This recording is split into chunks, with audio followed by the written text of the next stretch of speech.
Hi, good morning. Welcome to the webinar, SolidWorks and hardware. So what really matters and what does not. So I'm your instructor for today's video. And basically it will be a 1 hour long webinar. However, due to some technical issues, I will have to postpone it to 10:30. Sorry about any convenient causes. So first of all, all these slides are credited to Washrano Pravaj from the Source System and Brian Harrison from Ambient. Okay, I do not create this slide myself. So let us go to some introductions. So what affects performance? Okay, so what affects performance definitely will be the application software itself. Okay, for example, SolidWorks. Okay, so and those add-ins that's running in SolidWorks. So another thing that affects the performance will be the applications environments, which is your hardware and other software on your system. So in terms of hardware-wise, throughout the webinars we will learn about how and what is the what build up the hardware, what happens underneath the hardware. Okay, as for the software-wise, what affects the performance will be the OS, the drivers, or each of your hardware. Some other applications such as the Internet Explorers, Microsoft Office, your emails, Outlook, and the framework, .NET frameworks, the shell extensions, and the antivirus. All right. So shell extensions I will explain later in details about that. So mostly, basically, we will talk more about hardware instead. I will just only touch briefly about OS, drivers, shell extensions, and antivirus. All right. So let us go to the basics. Let us go to the fundamentals of everything. Fundamentals of the performance-wise. So as you can see, if you go to the SolidWorks website, we have tabs. We have under the supports, we have a system requirement. From there, you can do a general benchmark for your PCs. Okay. So, or if you would like to purchase any PCs, you can go to the system requirements and key in whatever necessary is for you, whatever that you think required, and then let SolidWorks system requirements tabs to run the studies to match it, whether they supported in for SolidWorks with the latest versions of SolidWorks. So first of all, the operating systems, of course, the best one will be the Windows 7 or later, or Windows 8. Okay, use 64 bits. Okay, this will be. I will explain later why we need to use 64 bits instead of 32 bits. Okay, the 2 bits basically they will limit the usage of RAM. Okay, while the 64 bits you have bigger capabilities of handling more RAM. So as for driver side, especially the graphics drivers, always keep up to date. Okay, always keep up to date for the graphics drivers. While the shell and browser extensions, disable them unless it is critical. So normally, how do you disable all these extensions? You can go to Chrome, your Chrome, Microsoft Firefox, Internet Explorers. Just normally it will drop in the tools or the extension tab. Just go there and disable anything that you don't use, anything that you do not use, anything that you add, that it automatically add in when you install certain software. Okay, and think twice before you install any freeware. Okay, so normally some freewares it will come in with all these extensions. So just make sure that during the installations, to make sure that there aren't any extensions to add up in your browsers or add up in your shell. So as for the antivirus, remove the extensions such as the SolidWorks part, SolidWorks Assembly, SolidWorks drawings. Those file types from real-time scanning. Okay, if you have lots of part file, assembly files, and drawing files, it will definitely take you some time to run all these scans. So the arguments always comes in. I would like a desktop. I would like a notebook. Okay, so if I have some customers, I do meet people who buy notebooks, okay, and put on the desk every day. Okay, that they are not bringing it home, or they are not bringing it anywhere. So my advice is you go for the desktop instead of the notebook. In notebooks, the purpose of notebooks is for you to carry around or for the presentations or for any works requirement. But however, although the desktop and notebook have the same specs in the computer-wise, however, desktop, if you are only stationed in one place without moving around, desktop will be the best selections due to because when they developed the desktops, they took care of the power supply, they took care of the heat sinks. While in the other hand, in the notebooks, they either much R&Ds on the heat sinks and on the ventilations of all the heats inside. Okay, because as you can see, notebooks is relatively smaller compared to desktop. Well, and then treat your computers like it ought to be a high precision tool that make you productive. They don't use it for other requirements. Okay, so let me explain a little bit on the shell extensions. Okay, the shell extensions. So a simple examples will be the I would say each of the windows we open in our in the Microsoft Office or in the Microsoft Windows, it actually is a Microsoft self-developed extensions, the shell extension. So what will you do is that every time you open up a Windows, such as the Notepad, it will actually brings out the shell extensions. You separate one part of the shell extension into the Notepad. So when you are using any crash on the shell extension, will eventually bring in the non-respondings in the Notepad. The same goes to SolidWorks. So when you open up SolidWorks, it's actually one sort of shell extensions was bringing into the SolidWorks in the form of Windows Explorer. So there's basically the ideas of the shell extensions. All right. So what are the primary components that will affect our performance? What are the primary hardware that will affect our performance? So let us start with there are actually four components. There are actually four hardwares that will affect our performance. First of all is the networks. Okay. So if you work with networks, if you have an internal web, you are sharing files through the internal web, then this will be something that will affect the performance. So then come with the processors and the CPU. Okay, the CPUs and the RAM. All right, and then it will be your hard disk. Okay, then after the hard disk, you will have your video graphics card. So I will go deep dive into each of these components, each of these hardware that will brings to affect your performance. So in a network, what is the weakest link of the performance change? So in a network stacks, it designed to hide unreliabilities. So it develops so that it will not tell you when there is an error happens. So a simple example will be when you are connecting to the internet through a LAN cables, okay, in your laptop. So what happens when you unplug the LAN cables? So it will definitely disconnect, but however your browser is still opening. What does the computer do? It automatically search for alternatives such as the Wi-Fi or the internet connections. So it actually fails in a certain for a certain second, but it does not notify you that the internet is down. Instead, it search for a Wi-Fi to reconnect it back to the internet. So this is basically how the computers work. This is basically how the networks work. Okay, it designs to hide unreliability. it designs not to tell you. It designs to not to tell you about the errors happening. What are the sudden changes happening? In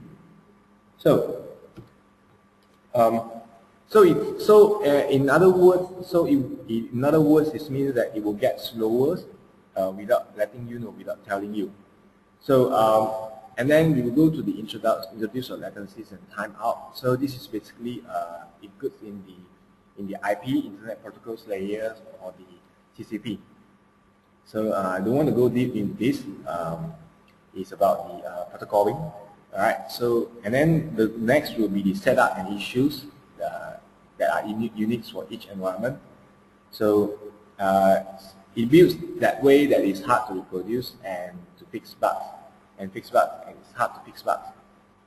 So as you can see, performance degrades essentially with every new node. So in your networks. So instead, you can use a switch to separate all this data evenly and better to all other users. So, and there is also a potential source of files that will be corrupted when you are transferring through the webs, through the internal webs or through the network. So, and then you have random access to file systems.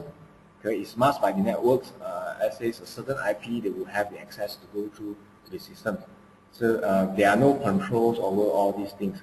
So if let's say you have files we have SolidWorks custom properties, large assemblies we have custom properties. So what happens is that you will need to link to all these individual parts in the networks to bring out all these properties. So I would say this will be a very technical explanations and very technical terms here. So what actually we want to tell you is that network is the recommendations of networks in SolidWorks use. So first thing first, do not run your SolidWorks off the networks. Simply means that do not open file or do not save files across the networks. Okay, instead work on it locally. Simply means that you copy the file from your networks, work on it. After all the changes, then only you copy into networks and replace the original files, or you can put in as a new revision. Do not work through the network. Okay, you will not know when the network down. You will not know what happens. You will not know if there are any file corruptions happening. Okay, until the next time you would like to use it. All right. So I already say that do not open or save file through networks or maps, right? Instead, you can consider the EPDM system. If you don't have the EPDM systems, always copy your files to your website, to your local PCs, local drive. Work on it, and then only you bring it back to your copy it back to your network. Okay. Another thing is that try avoiding to use the wireless. Okay. Use a wired LAN cable instead. All right. So wireless could be sometimes unstable. So and then do you use the networks for interacting with the PDM systems? So do not install PDM systems if you have a PDM system. So do not install the PDM system on the same machines. Well, and of course you can install it through the networks. For example, the servers. Okay, just install the PDM in the servers and then interact with all the PDM systems. Interacts with each of the PCs. Then then we will go deep dive into another component, which is the CPU. So then when you decide on a system, so first thing to choose for is definitely the CPUs. So 32 bits, 64 bits. Okay, definitely we need to go for the 64 bits because of the capabilities, because of the of features upgradement. If 32 bits, the maximums, it actually links together with the RAMs. If you go for the 32 bits, the maximum RAMs that you can go for is actually 3 point something gig RAMs. The more it goes, it has no point of adding more RAMs. So instead of 64, you have more capabilities.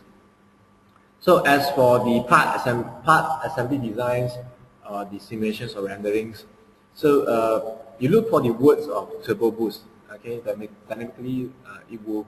What is this technology? This technology is already in the markets for a few years. So this turbo boost technology dynamically adjusts between high clock speeds and multi-core. So to speed up your process of designing and to speed up the process of simulations. Well, of course, if you say, oh, I always go for the cores with the maximum speed, the maximum score. So it doesn't mean that the more cores you go or the higher speeds you go, guarantee you a faster speed. Okay, there are certain cases where the types of the cores does matter. Okay, so as the example here, the Ivy Bridge Core i7 is a lot more faster than the RAM Core i7.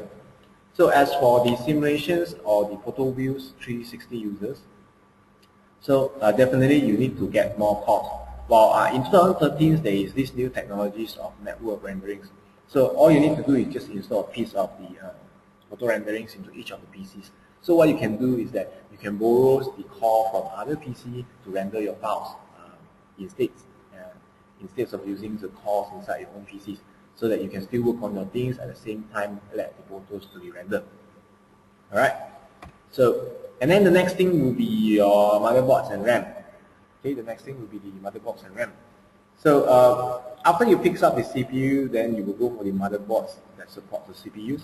Okay, you need to check whether the motherboard supports your CPU, and then you will need to know how many RAMs that will work at its faster speeds with these motherboards and with this CPU.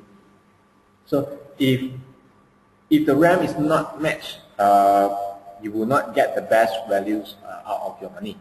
All right. So, however, you don't need to worry about that. So, if let's say you are buying it from vendors such as the Dell or the HP, so they have dedicated research teams on the workstations. So, if you bought from them, basically you don't have to bother about that. They will take care. They will do the R&D for everything. They will mix match it for you. So, this is what the point I'm saying is the system vendors that will take care of this for you.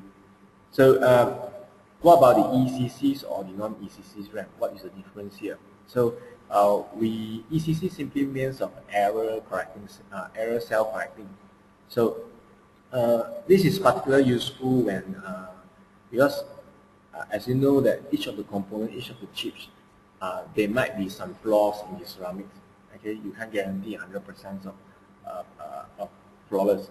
So there will be certain flaws in the ceramics or in the chip's hardware. So what happened here is that the ECC's RAM will automatically repairs on all these errors and provide you with the faster speeds, while the non-ECCs will just leave it. Okay, but however, bear in mind that only Xeon processors will support the ECC RAM. The non-ECC RAM will basically not supported in the Xeon processor. Okay, so the i7 processor will not support the ECC RAM.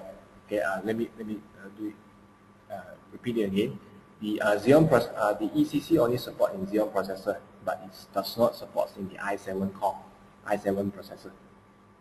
So the amounts of RAM that you need in SolidWorks website, it mentions that 6 gigs of RAM will be enough for you to do your daily job. But however, the minimum RAMs that we require nowadays, 8 gigs will be a minimum RAM. It will cost you around 150 ringgit Malaysia. So you can also do a small benchmarkings on your PCs by using a Process Explorer. It's actually developed by the Microsoft themselves. You can Google it, you can search in the web, and you can download this freeware to check on your processing, the conditions of your PC. So you will look into something called the current committing charge. So, and if the current committing charge more than the physical memories, so it simply means one thing. It simply means that if all the days you will encounter this problem where the current committing charge is more than physical memories, it simply means that you need more RAMs to go. You need more RAMs for faster performance. Right, I will explain on the performance-wise later on, together with the Process Explorer. Sorry, together with the Task Manager. So don't worry about that. Later we'll explain more on this. So, and then next will be the file storage. So your file storage is basically your hard drive, your local drive that you use. So reminders again: do not work across the network. Always copy your files back to your localist to work on the files, and then copying back to your network. So around 5 years back, the technologies of solid-state drive came in. So what is the difference between this HDD and SSD? What is the difference between hard disk drive and solid-state drive? So in terms of the performance-wise, solid-state drive will have faster speed. So HDD-wise will be slower speed. But however, due to these conditions, the SSD will be relatively more expensive compared to HDD. Excuse me. So But some people complain that the SSD are less reliable. You will always crash. Okay, as you can see, there are two types of SSD. So the first type is the MLC, which is the multi-layer cell SSD. Another one is the new technologies of single layer cell. So the new technologies, if you get the hard disk from the Intels, the single layer cells SSDs, the technology of single layer cell SSD already taken care of the multi-layer cells SSD. So basically, you don't have that frequently crash problem happening again. But however, bear in mind that HDD is a physical state hard disk, so it means that whenever there will be any problems, you will hear a sound of the drives within or these drives within each other in the hard disk, so that you will know that your hard disk is already will soon gone. All right, so you can do some backup on that. But however, in the SSD side, it's rather different. So the failure is rather catastrophic, where maybe this moment is still usable, but the next moment is failed. Okay, you are unable to access it anymore. So even though there means that there are pros and cons for this HDD and SSD. Okay, but however, so what we recommend, what normally SolidWorks recommend is that you can boot your drive, all the applications where, like for example, SolidWorks, Microsoft Office, all these software applications where you can retrieve back easily. You install it in the SSD, or you use the SSD as a bootable device, as a boot device. But however, you have another additional HDD to put your storage. So after every day's works, you copy your file into the SSD and work on it. After every day, before you turn off your PCs, you just copy the whole things, just back up the whole thing, do a daily backups on the whole things into your HDD. All right. So for that, you will enjoy the fast performance in your systems. At the same time, you will not have any file loss. You will not have the risk of file loss or the files failures of the hard disk failure. All right. So next is the graphic cards. Okay, I will go a little bit deep dive on these graphic cards. So there are many types of graphic cards out there, and people always questioning about which graphic cards that I should choose for. Well, some graphic cards is rather expensive compared to these normal graphic cards. Okay, why is it expensive? Is it worth the money that I pay? So there it goes. So graphic cards actually is interactive performance. Okay, so so the GFX card, the graphic cards is used to produce interactive performance. So such as during your pen, during your Zoom, during your text. So how does the graphic card works is that it collects data into the card, and then it projected some sort like in the video how many frames per second onto your screen to show you how does the thing works. Okay. So and then okay, as I mentioned, it takes SolidWorks data and put on the screen as fast as possible. So for the visual qualities wise, and you also provide a visual qualities, a good visual qualities such as the colors or materials. Okay, with a good graphic cards, we were able to show you a better color and material representative. Okay, it will show the proper lighting and shadowing. Okay, a smooth surface and also remove jagged edge. So this jagged edge, I have examples at the back. Let's go through the examples later. So if you go here, the display mode and the performance wise. So as you can see here, I have three examples here: shader with edges, real view, and shadow. So what happened here is that if you go for the real view, if you go for the shadows or any additional features on that, it will not affect much on your SolidWorks. Okay. So what affects much is actually the edges to show you all these boundaries of the surface. So, but however, in 2013, the R&D teams have worked fine, have worked well with this to encounter this problem. So in the adding edge, it does not show much of the decrease of the performance anymore. But however, there are still a certain extent if you have a very complex geometry, or if you have a complex model or very large assemblies with a lot of edges, yeah, it will still affect your performance.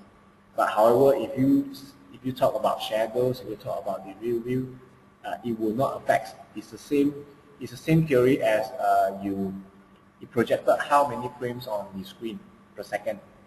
Okay, it's just a simple projection. It does not affect. It doesn't take out the resource from your graphic cards. But however, the edges will take out the resource from your graphic cards.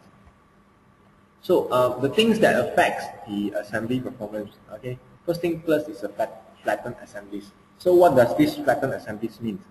Okay, flattened assemblies simply means that you save every part.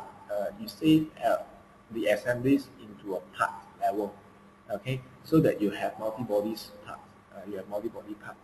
But however, it will definitely save up your space, and it will definitely save up the opening time. But however, it will, due to the geometrical complexities that you have, it will bring down the speed. Okay. So another thing is the transparencies. So and there are certain cases where we need to show that in transparencies, to show it to the customers or show it to your boss. Okay. So and alright, the SolidWorks and the graphic cards will have extra stress when you are dealing with these transparencies, models of transparency surface. So another thing is that the colors applied per face.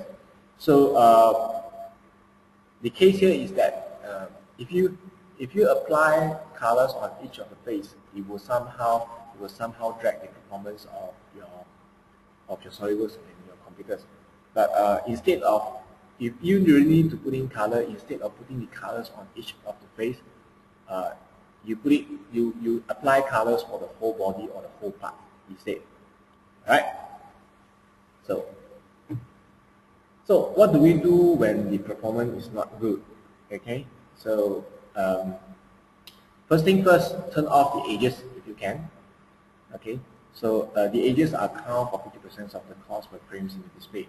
Again, as I mentioned just now. So however, in 2013 there is not such a big deal, but there are certain extent where you over the extents, it will still slow down your computers. While there is good tools in SolidWorks assemblies, visualized in the SolidWorks assemblies. So the feature's name is the SolidWorks Assembly Visualizations tool. So what this tool do is that it tells you the rebuild time, it tells you the resource taken, the rebuild time, and the graphical resource taken by each of the parts.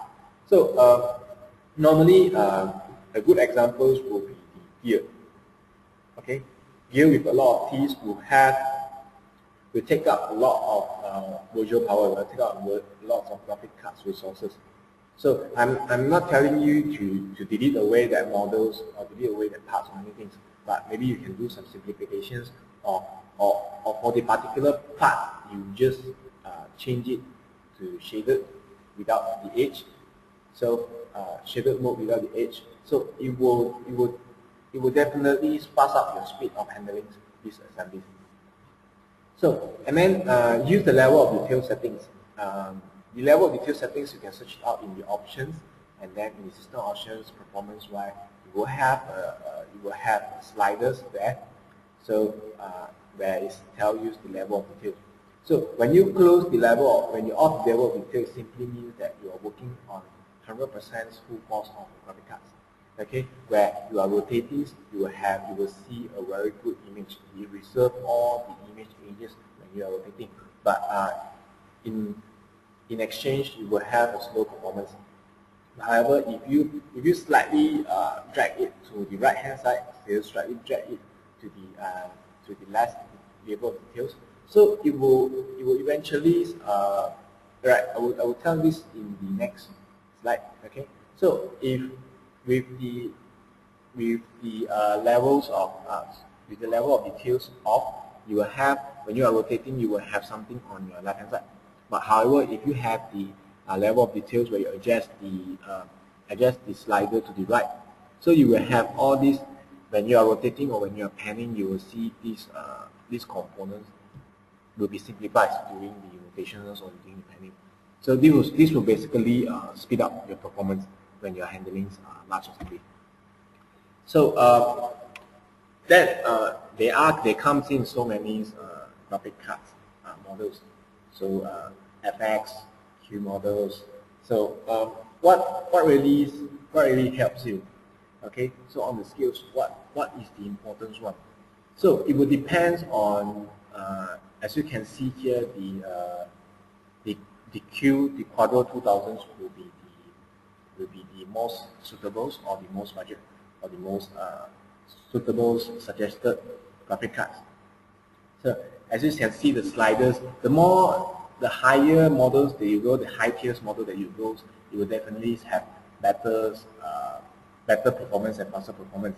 But bear in mind that from Quadro 2000 to Quadro 4000, it does not boost up the performance faster by double, or it doesn't double the performance. Instead, it only faster by a little bit. So always think wisely and always pick wisely. So what is your requirements? What are the models that you're handling? Is it over how many components? How many individual parts? How complex is your model? So if you seldom works with this kind of very large assemblies, you can go for a medium one and it will be enough for your jobs. So the fastest one simply means that it is more expensive, but it does not really guarantee you with faster speed. Okay, when you are dealing with simple components or normal components, so it does not guarantee you faster speed. Instead, it's only useful when you are dealing with very complex geometries or very large components. All right, so as you can see here, you can turn on shadow whenever you want. Okay, when you are using the Quadro graphic cards. Okay, you can turn on real view graphics anytime. Real graphics is actually some sort of like auto renderings, but however, it's a simple renders, a simple realistic models. So it's for you to collaborate with your sales team or the marketing team. Okay, you can just simply print screen it and show it to them in a more realistic way. Okay, so so as you can see here, the right hand side photos is the real view effects of in SolidWorks. Okay, so we can enhance the quality further with the FSAA. So what is this FSAA? FSAA is a full sync anti-alias that comes with the graphic cards themselves. But how do you use that in SolidWorks? So in SolidWorks, you just need to go to System Options and then go to the Display and Selections.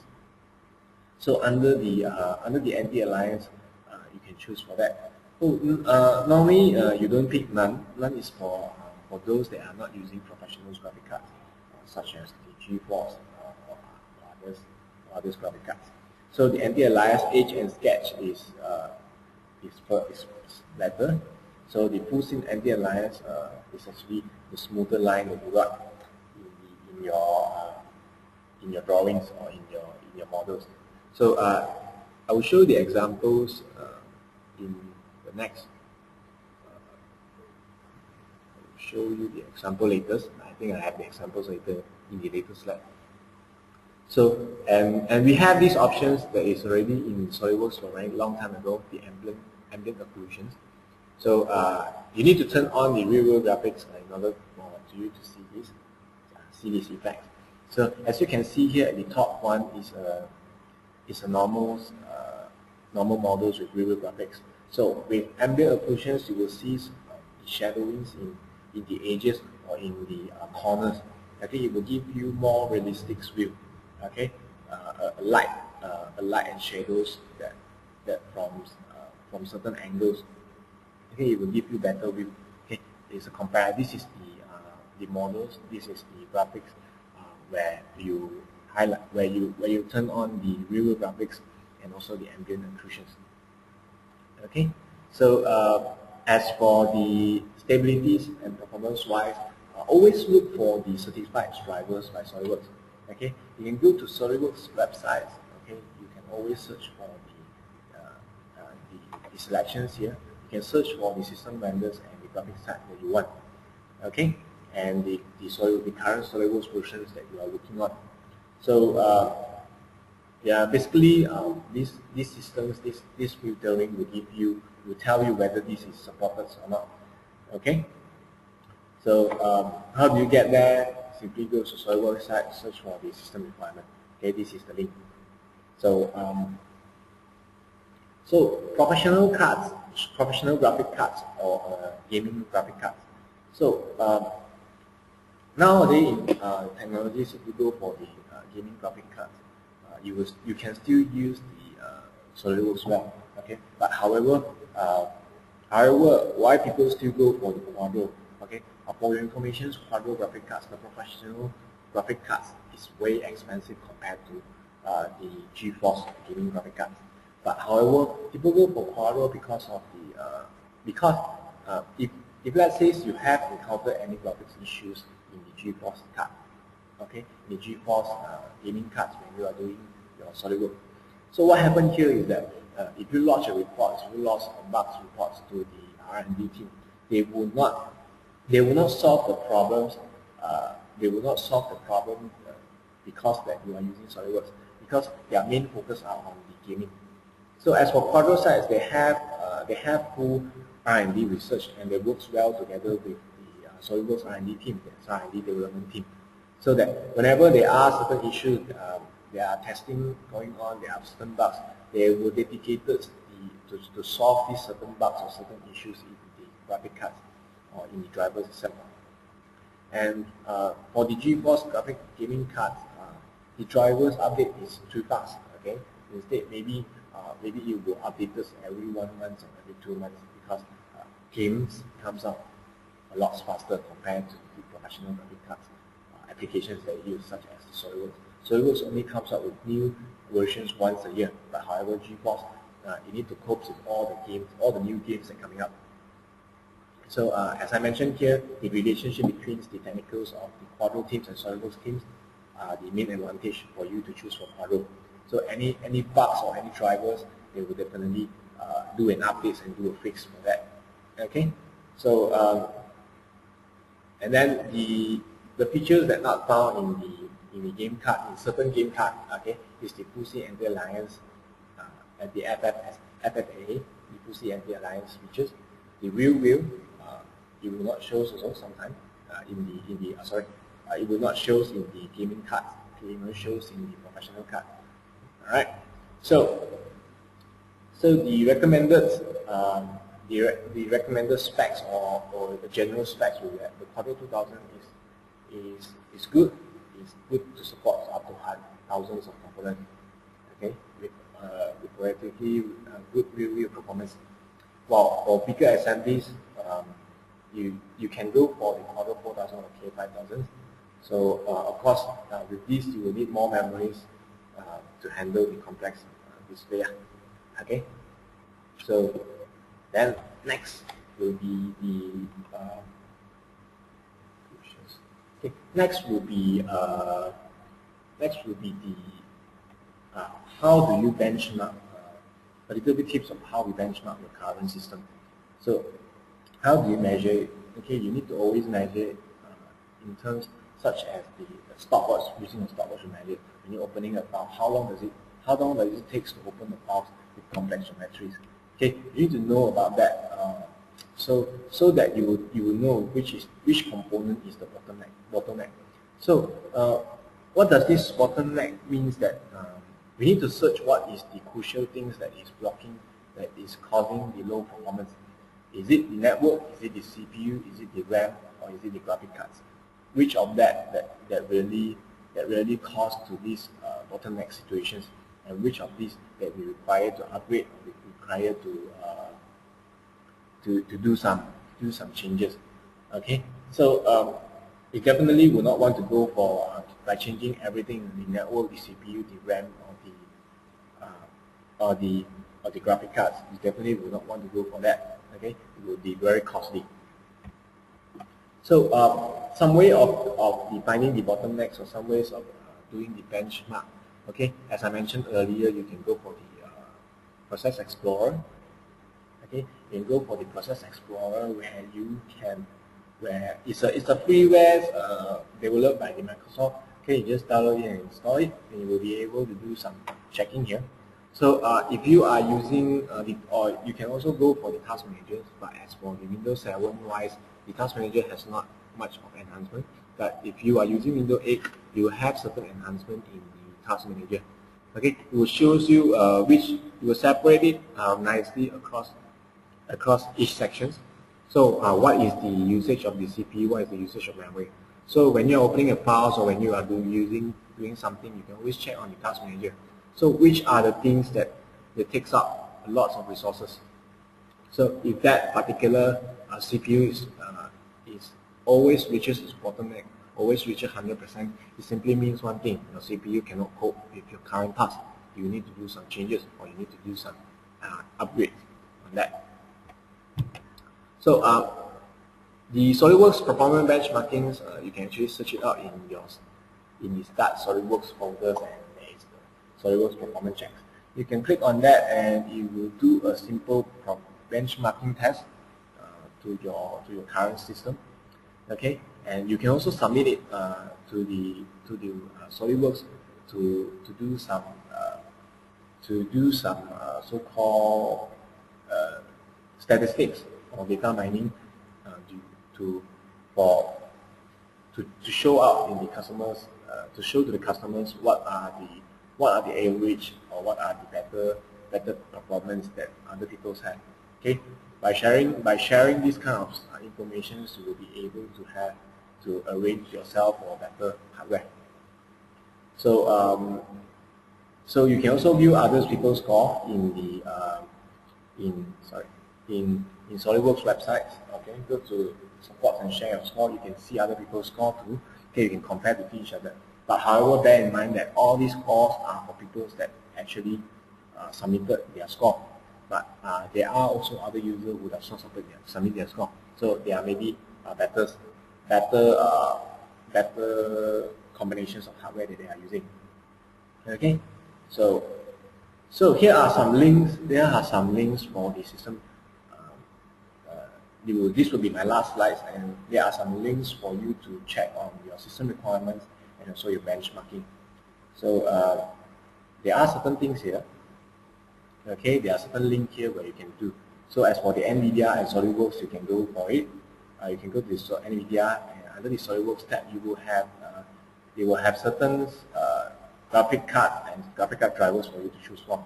Okay, and as for this RI, it's just simple testing RI calculator for your IT department. Okay, so I see some questions here.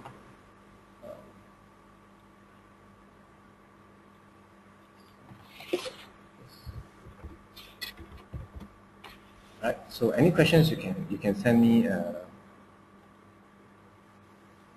message.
Okay, Mr. Alex asked about he does not see about K1000 here.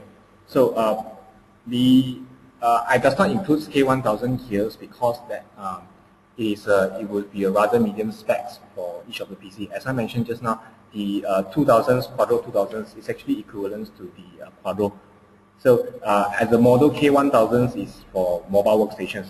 So the one that I mentioned just now is for the station workstations.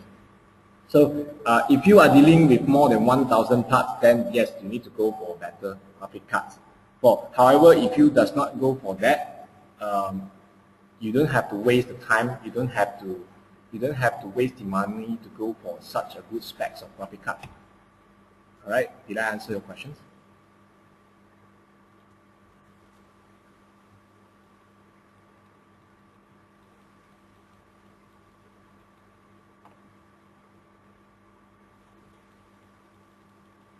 So any other questions before I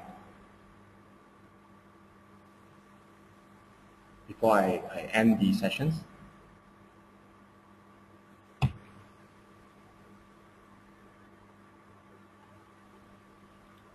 Okay, so anyhow, thanks for your attendance. So if you have any questions regarding your hardware, or you need to benchmark a certain hardware for your current situation or for your current SolidWorks usage, you can always send me an email, or you can contact me by these phone numbers.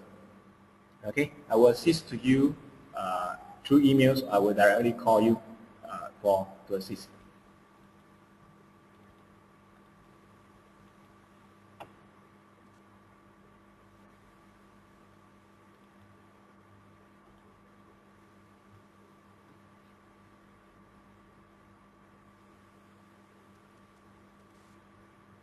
So thanks for your time, and I will end the sessions now.